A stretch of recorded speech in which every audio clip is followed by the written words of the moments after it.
The following content is intended solely for educational and entertainment purposes. This is the verbatim federal courtroom testimony from the Sean Diddy Combs trial, as reported by Inner City Press. Step into a federal courtroom, silent as a tomb, where reporters cram the benches, their eyes burning with hunger for the next revelation. The bailiff's voice thundered, "Samuel L. Jackson!" The legendary actor marches to the stand, not to deliver movie lines, but to ignite a firestorm against two titans of black entertainment.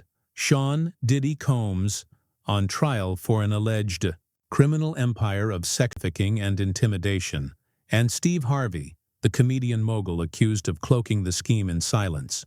Jackson's testimony spins a web, Lori Harvey's murky bond with Diddy, fresh civil suits shaking Steve's empire, and a decades-long trail of bullying. Over the next 20 minutes, brace for explosive phone logs, a secret body cam, and a courtroom blast that could topple legacies. Will the gavel strike for justice or let power slip away? Buckle up. Every twist begs you to stay until the end. Day 8 of the Combs, Harvey racketeering and obstruction trial, dawns electric. The courtroom hums. Music executives, bodyguards, and wounded ex-partners have spilled tales of chaos. Then, a shockwave. Federal prosecutors unseal a subpoena, and Samuel L. Jackson, his gravel voice a Hollywood legend, steps forward. Reporters clutch notepads, braced for a quip or industry gossip. Instead, Jackson unfurls a 45-minute tapestry, stitching Steve Harvey's ruthless climb, Sean Diddy Combs' iron grip, and the exploitation of young black women veiled as mentoring. Why him? In 2002, holding his newborn daughter Zoe, Jackson swore to block Hollywood's predatory pipeline. Dreams peddled, souls choked. He became a silent collector, hoarding emails, DMs, and texts to guard her. It starts in 2018. A Shaft assistant slips him a USB after a late Brooklyn shoot. Steve Harvey's voice crackles, coaching Lori. "A mogul's not your boyfriend. He's your board of directors." Jackson files it, uneasy. A month later, a bad boy engineer leaks a studio kitchen clip. Diddy picks Lori's outfits, jabbing at Steve with Stevie Wonder mocks. Alarmed, Jackson tags dates, matches flight logs, prepping for when whispers turn to proof. On the stand, he unleashes it. Exhibit A, an NDA, lifestyle partnership, from Harvey to Diddy. Exhibit B, a voice memo. Diddy dubs Lori a green room retainer fee. His baritone booms, "This is parental neglect, predation, and power trafficking. People too." The gallery inhales sharply. Judge Ramirez's eyebrow arches. Steve Harvey stares at the table cornered.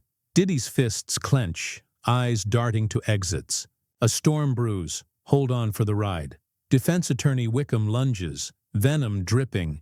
"Mr. Jackson, bitter over a Bad Boy Films cameo you skipped?" Jackson's laugh rolls deep. "Sir, I dodged it.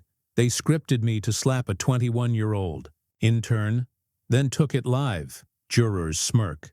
Judge Ramirez nods, letting it stand. Wickham pivots. "You're peddling internet gossip, aren't you?" Jackson drops a grenade. An encrypted signal chat from a senior Harvey staffer brags, "This Lori Puff link buys a decade of family man goodwill." Silence chokes the room. The recess bell screams like a siren. After lunch, Jackson cracks his red ledger, a leather-bound relic from 1993's Jurassic Park. He maps an 8-step grooming ladder for the jury. Step 1. Access via admiration. An elder gatekeeper spots talent, showers praise, a trophy to parade. Step 2. Co-branding. Bonds turn public, matching outfits, stage cameos, Father's Day posts. Step 3. Exclusivity. Parents morph to managers, outside ties fade. Jackson ties it to Lori. 2017, Harvey's radio crowns Diddy the blueprint for black entrepreneurship. 6 weeks later, Lori's modeling slate clears for bad boy shadowing in L.A. Co-branding, Jackson growls. An email chain shows Harvey's aide yanking Lori from a Vogue Arabia Dubai shoot. Family obligations. Prosecutors call it the exclusivity lock. Jackson digs deeper, back to 1995, pre-Lori. A young Steve Harvey cuts a tour bus deal with Uptown Records' Kirk Burroughs. Free stand-up for soft hip-hop chats. Journalists turned lobbyists. Comedians to brand pawns, Jackson says. By 2006, Harvey weds Marjorie, ex-wife of Memphis drug lord Jim Townsend. A plea deal hints at an entertainment corridor, laundering cash through Atlanta fashion houses. Jackson reads the docket. Prosecutors log it. The twist hits. Harvey's 2013 talk show hypes Diddy's charter school, days after TMZ shows him hurling a kettlebell at a UCLA coach. Reputation laundering, Jackson snaps. Defense objects to the history dragnet. Judge Ramirez counters, RICO craves patterns. Jackson adds, Step 5, dependency. Gatekeepers control time, money, access. A 2018 text from Harvey's team to Diddy. Lori's booked. Your call. Step 6. Normalization. Odd requests feel routine. A memo shows Diddy setting Lori's media hours. A 2020 Christmas card from Diddy to the Harveys reads, Family is brand alignment.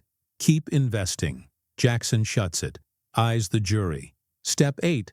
Monetizing bloodlines. Gasps echo.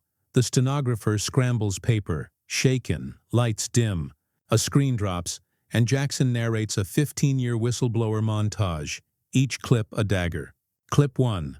2009. A grainy iPhone video. St. Bart's yacht. Diddy, Steve Harvey. Two execs toast champagne. A girl, allegedly Lori, 12, dances on deck, coached by an unseen woman. Jackson freezes it. A father turns recruiter. Clip 2. 2015. Bet Awards backstage. Lori, 18, in a makeup chair. A stylist whispers, Daddy says Puff's here in 5. Lori, make me look older.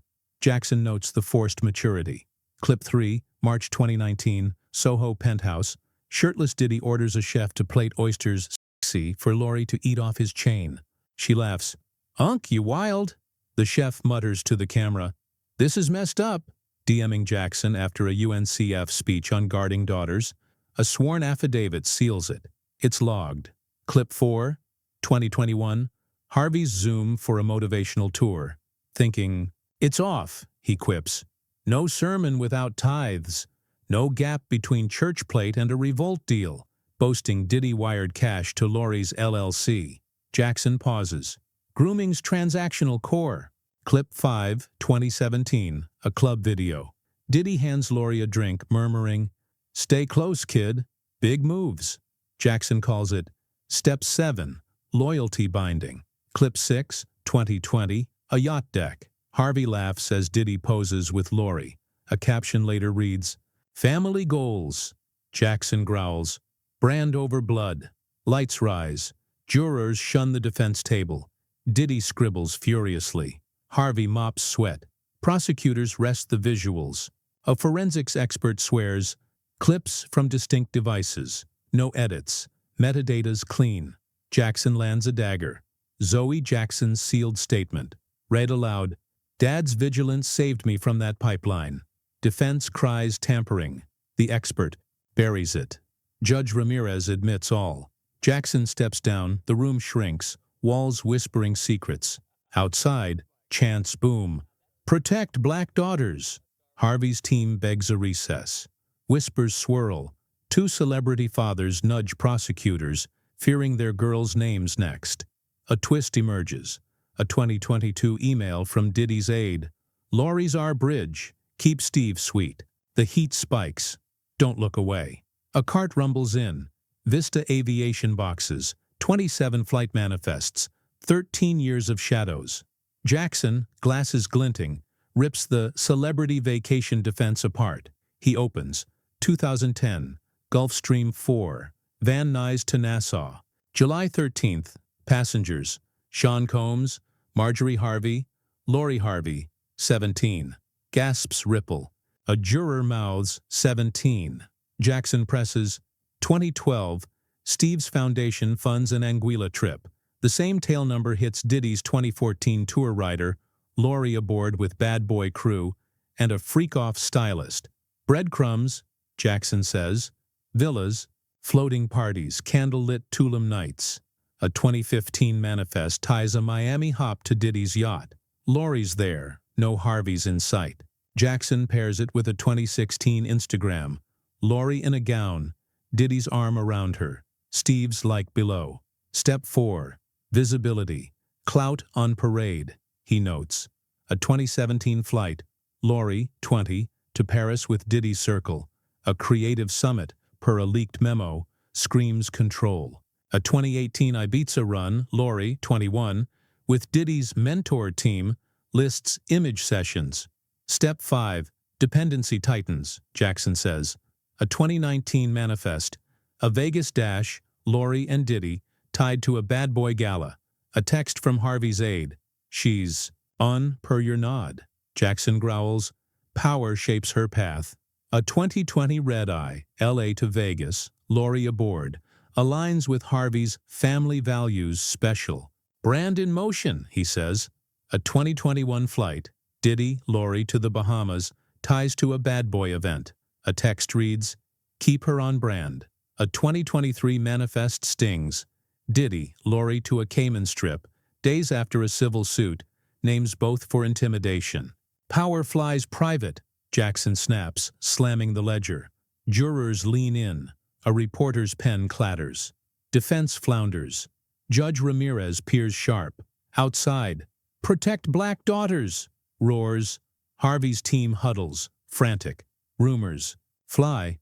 More witnesses, bigger names, secrets ready to burst. Will justice strike or power dodge? You've seen logs, clips, lies. Stay for the gavel's fate. Compounds that Cassie had described in her civil complaint. Midway through Part 4, the prosecution introduced phone tower pings. Jackson narrated a split screen map on the left. Steve Harvey's syndicated radio show broadcast location in Atlanta. On the right, a cluster of calls from Harvey's personal number, bouncing off Anguilla Towers while he was supposedly on air pre-recorded segments. Jackson said flatly aired, so the host could chaperone his underage daughter on Mr. Combs's yacht defense counsel. Objected speculation. But the judge overruled, noting the phone records were admissible. Jackson's voice never cracked. He simply closed the folder and told the jury the question is no longer, if these trips happened. The question is, what a 50-year-old mogul and a comedy icon hoped to gain by hiding them by the time court recessed for lunch. Spectators whispered that Part 4 felt less like testimony and more like an IRS forensic audit. The ledger of flights turned a celebrity friendship into an alleged trafficking pipeline, and Samuel Liaxon emerged not as Hollywood royalty, but a meticulous archivist of the truth after lunch. The lights dimmed, a technician rolled in a 50 and monitor, and Samuel, now seated, gripped a slim remote. He prefaced the clip. With measured caution, this was captured. September 3, 2018. 2 weeks before Lori Harvey turned 22. The setting is a rental mansion off Martha's Vineyard codenamed White Rabbitin, Mr. Combs's security emails gas station. Quiet blanketed the courtroom. Jackson pressed play on screen. A grainy night vision frame, a poolside cabana Thalen's angle, suggested a wall-mounted security camera. Subtitles rendered muffled dialogue. Diddy's voice popped, first pass me. The LV bag, Faheim, yes Faheim, with a double E. Jackson's. Stressed, echoing the last witness who'd mispronounced the infamous security chief's name. Then an unmistakable baritone. Steve Harvey laughed. You wild puff. A rustle of ice, the phrase, rinse her, then send her to makeup, flickered in subtitles as the audio crackled with generator hum. The clip was barely 45 seconds, but the implications detonated when it ended. A marshal had to hush spectators who erupted in incredulous murmurs. Jackson didn't gloat, he calmly established. Chain of custody. A former Vineyard estate manager provided the drive. After learning Harvey's team never deactivated the cabana camera under direct, Jackson explained how the phrase rinse her matched Cassie and Dawn Richards' descriptions of Diddy's post-freak-off ritual. Women ordered to take eucalyptus oil showers before re-emerging, camera ready. More chilling was Steve Harvey's presence. The motivational kingpin, not only aware, but apparently complicit standing feet from a bag later seized by Homeland Security containing benzodiazepines and prepaid Visa cards. The defense tried salvage operations during Cross. They suggested deep fake manipulation, questioned time code integrity, and floated that Harvey could have been a hologram for a comedy sketch. The jury didn't bite their faces, stony scribbling notes whenever hologram reappeared. Samuel L. Jackson, unflustered, reminded the court that phone metadata placed Harvey on Martha's Vineyard that night, and Venmo logs showed a $4,800 payment from Harvey's LLC to the same estate for extended checkout. Then Jackson, reading a text from Lori to a friend the morning after the Vineyard gathering puff, says, "My smile is ratings gold. Dad keeps telling me ownership is everything. I feel like property." No one moved as the bailiff announced the mid-afternoon recess. The Vineyard tape wasn't just hearsay. It was a visual indictment of the very family values Steve Harvey sells in bestsellers, broadcast for 12 glacial minutes, that bent the trial's trajectory. Returning from recess, Samuel pivoted to motive the Weenan clause. He called it a reference to the obscure addendum buried in Steve Harvey's 2017 multi-platform deal with Endeavor. Content: Jackson held up a redlined contract. Page paragraph 16. C. Granted Endeavor first look rights to Harvey-branded faith-based dramas with a profit participation override if strategic partners within the Combam's entertainment portfolio. Cross-financed production. Translation: Harvey's budding streaming empire would rise or fall on Diddy-approved cash infusions. Jackson methodically walked jurors through the clause's real-world impact. A docu-series about contemporary gospel groups stalled in 2019 until Bad Boy Ventures wired $2 million. The show finally premiered on a Diddy-backed FAST channel, but only after the network insisted on retitling it Sunday Service Legacy of Praise, aligning with Kanye's choir brand. Yet another Tieto. Diddy's wider influence sphere. How did this relate to Lori? Samuel displayed emails where Harvey's business manager urged Steve to maintain exemplary optics with Mr. Comey's to secure upcoming renewal trenches. One bullet point read: L's companionship remains a stabilizing symbol. At this, Jackson paused, allowing the word companionship to ricochet. That, he said, is sanitized language for what prosecutors allege was trafficking by persuasion. He then introduced witness protection, shielded testimony from a former Harvey household chef, read to the court. The chef detailed a 2019 gala rehearsal dinner, where Lori was instructed to wear the white Tom Ford no underlay, because the guests like her natural line. The directive came, the chef claimed, from Marjorie Harvey, citing Diddy's stylist. Defense counsel tried objecting on relevance, but Jackson volied back relevance. We've established Harvey's financial reliance on Combs Enterprises. We now establish behavioral concessions within the Harvey household. The judge allowed it, and Jackson summed the Weenan clause created a pipeline where spiritual programming money flowed only if the Harvey brand remained in good standing with Diddy. Good standing that allegedly required Lor's presence at Combs' curated soirees.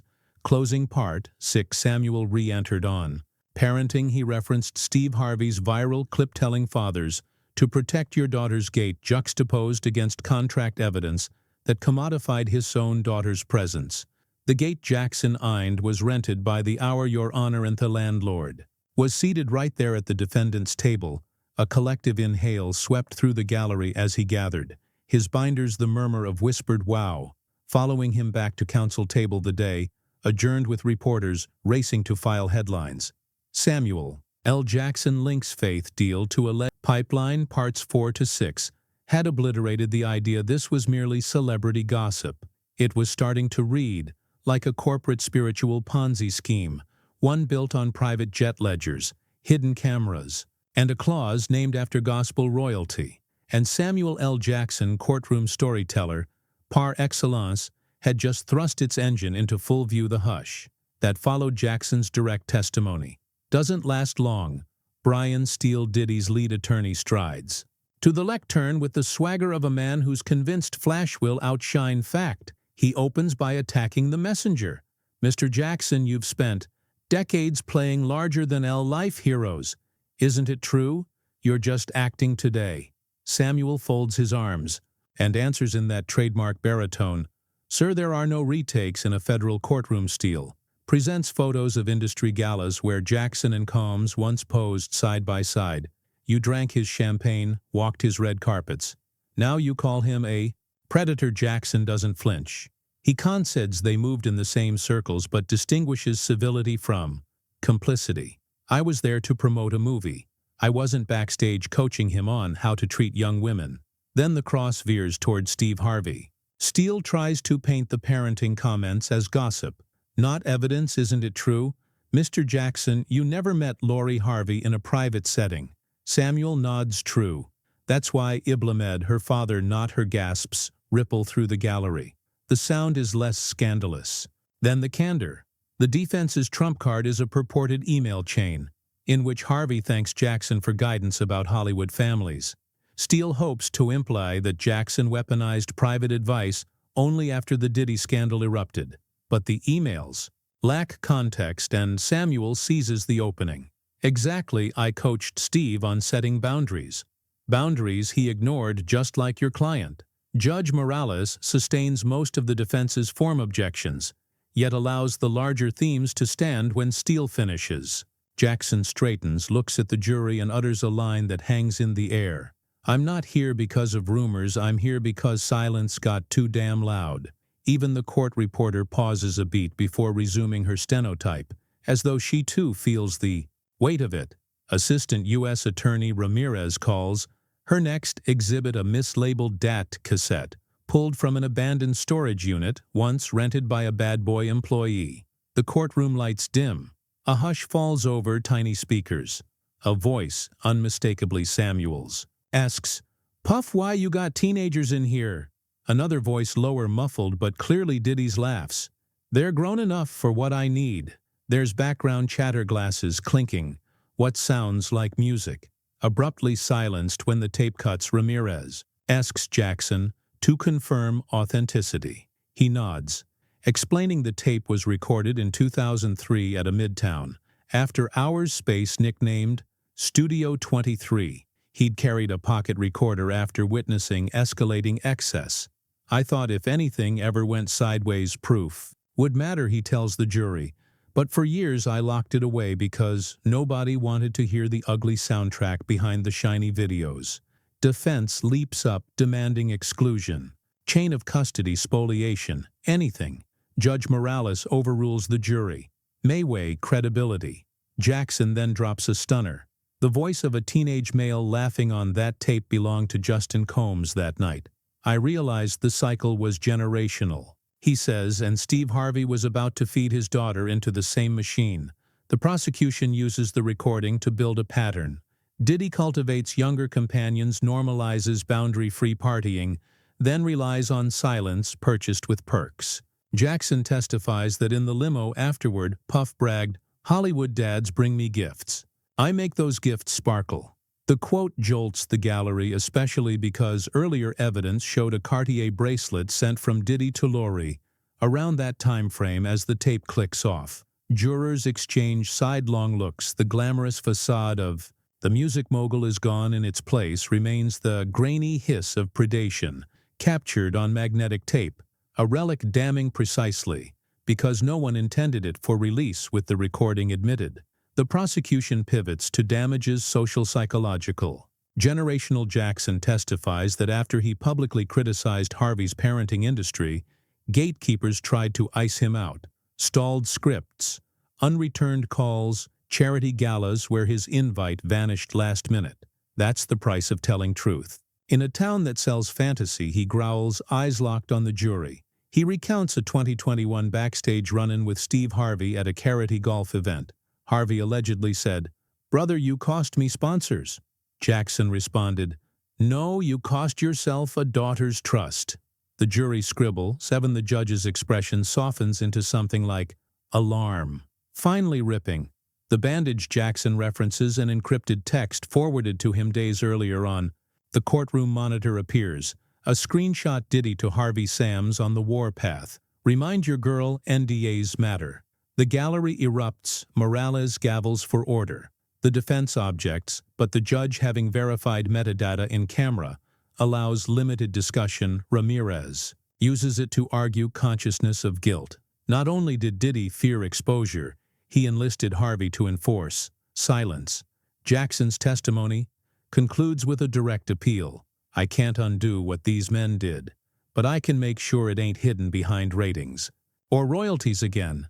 As he steps down, reporters scurry for the hallway. Diddy stone-faced whispers. To counsel Harvey present by. Subpoena stares at the floor outside. Commentators declare the day. A tectonic shift. Playlist numbers for Diddy tracks plummet.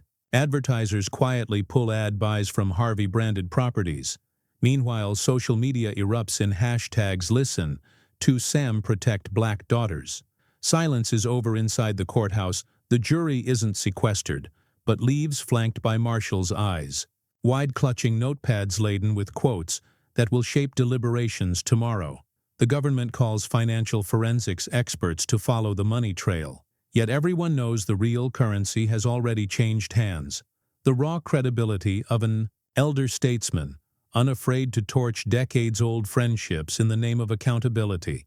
And with his last resonant declaration still echoing under the vaulted ceiling, the trial of Sean Diddy Combs inches ever closer to an outcome that could rewrite the narrative of celebrity power and parental failure for a generation.